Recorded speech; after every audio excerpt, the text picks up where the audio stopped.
যারা এই বাংলাদেশের 180 মিলিয়ন মানুষের মেজরিটি পপুলেশন, এই গ্রুপ অফ পিপুলকে কিভাবে আরেকটু ভালো থাকার ব্যবস্থা করা যায়, তাদেরকে এডুকেশন দিয়ে, স্কিল দিয়ে এবং কিছু টুলস দিয়ে।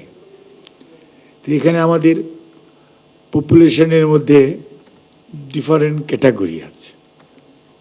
মনে করেন একটা ক্যাটাগরি আছে ডিসেবলড। ডিসেবলড এমন একটা পপুলেশন, এদের আবার ডিফারেন্ট ভ্যারাইটিস আছে ডিসেবিলিটি। কেউ কনজেনিটাল, কেউ এল্ডারলি, কেউ আয়াট্রোজেনিক। অ্যান্ড এই যে আবার কনজেনিটালের মধ্যেও কিছুটা আবার আপনার ফাংশনাল আছে, কিছু নিউরো ডেভেলপমেন্টাল আছে। So we need to address all this thing. এবং আমাদের যে রেজিস্ট্রি আছে, আমাদের একটা ডাইনামিক ওয়েবসাইট আছে, এভরিডে সেটার মধ্যে ইনপুট দেওয়া যায়। সেটাতে আমাদের এখন নিয়ারলি 3.9 মিলিয়ন প্লাস আমাদের রেজিস্ট্রেশনে আছে।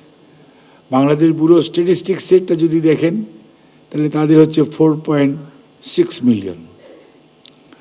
আর WHO যে রিকমেন্ডেশন আছে সেটিতে population is very high. Whatever might be the population, we are in and around 4 million, that is 2% of your whole population. এই গ্রুপ অফ পিপুলকে অ্যাড্রেস করতে হলে একটা স্পেশাল স্কিল দরকার, একটা স্পেশাল নিড আছে ইনাদের। এটার জন্য আমাদের বাজেটারি অ্যালোকেশন, আমাদের সরকারের প্রায়োরিটিতে এটা খুবই গুরুত্বপূর্ণ।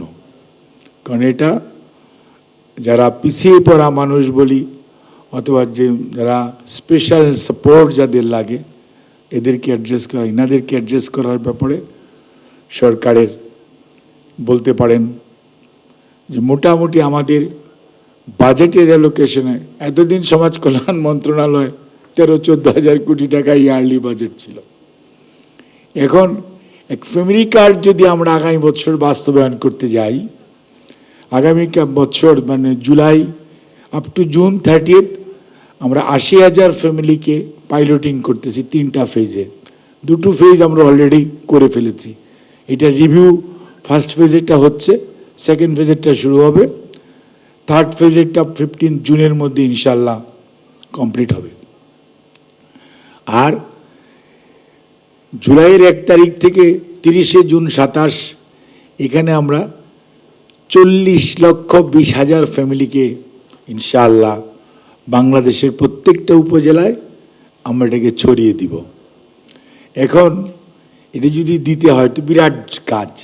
আর আমরা কিন্তু এনআইডির উপর বেস করছি, কিন্তু আমরা স্ট্যাটিস্টিক্সটা বা ইনফরমেশনটা বা ডাটাটা আমরা ডোর স্টেপস অ্যাপ্রোচে গিয়েছি। অর্থাৎ ইনফরমেশনটা আমরা যে একদম ঘর টু ঘর যে বসে থেকে আমাদের ডাটা কালেক্টররা ডাটা কালেক্ট করে, এবং ডাটা কালেকশনে যাতে এরর কম হয় এজন্য মাননীয় প্রধানমন্ত্রী বা আমাদের সিস্টেমটা আমরা ওনার ইনস্ট্রাকশন এটা আমরা ইউনিভার্সাল করেছি।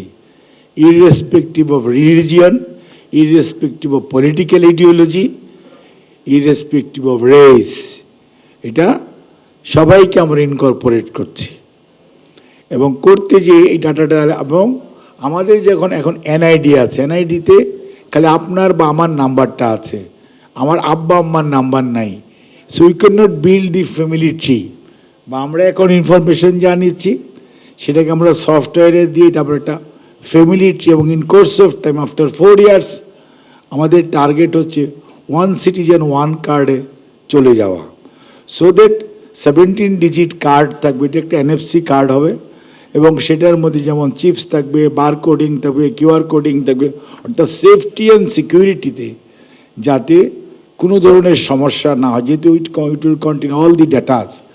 এবং এই 17 ডিজিটের থেকে এনআইডি তার উইন্ডোটা ইউজ করবে, সমাজসেবা তারটা উইন্ডো ইউজ করবে, LGD birth and death register তারা তাদেরটা উইন্ডো ইউজ করবে। সো দিস ওয়ে আমরা ইনফরমেশন কালেকশনে আমরা ইউজ করছি। কোনো পলিটিক্যাল লোকদেরকে আমরা এখানে ইনভলভ করি নাই, আমরা এখানে ইনভলভ করেছি ওই গ্রামীণ পর্যায়ে কর্মরত ইউনিয়ন সমাজসেবা কর্মী আছে আমাদের, গভর্নমেন্ট এমপ্লয়ি, এগ্রিকালচারের সহকারী কৃষি কর্মকর্তা আছে ইউনিয়ন লেভেলে, তাদেরকে ফ্যামিলি প্ল্যানিংয়ের পরিবার কল্যাণ কর্মী আছে, তাকে আমরা নিয়েছি, স্বাস্থ্যের হেলথ অ্যাসিস্ট্যান্ট আছে, এইচআই আছে, তাদেরকে নিয়েছি, গভর্নমেন্ট প্রাইমারি স্কুলের টিচাররা আছে।